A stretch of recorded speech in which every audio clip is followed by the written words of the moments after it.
In today's video, I'm going to teach you how to create custom fields in Insightly. By the end of this walkthrough, you'll know exactly how to add new fields so you can capture the specific information your team needs, right inside your CRM. Let's start from the main Insightly dashboard.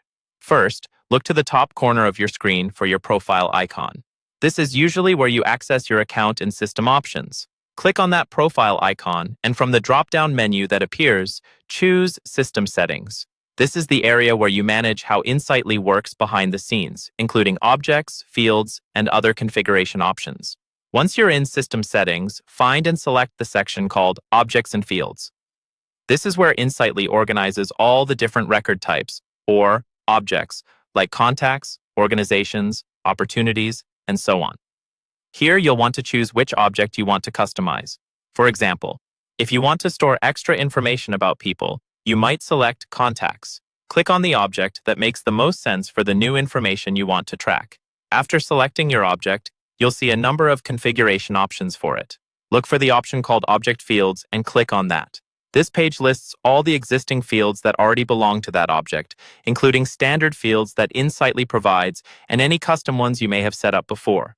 To add a brand new one, click the button labeled New Field. Now you'll be asked to choose a field type. This is important because the type determines what kind of data your field can hold and how users will interact with it.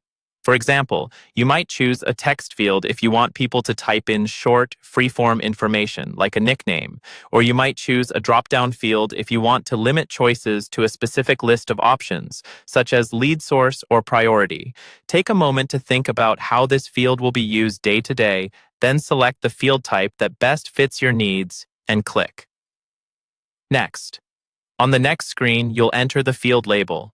This is the name that your users will see on the record page, so make it clear and easy to understand. For instance, instead of something vague, use a descriptive label that matches how your team talks about that data. Once you're happy with the label and any other basic settings shown on this screen, go ahead and click Save. Your custom field is now created and available on that object, ready for you and your team to start using in Insightly.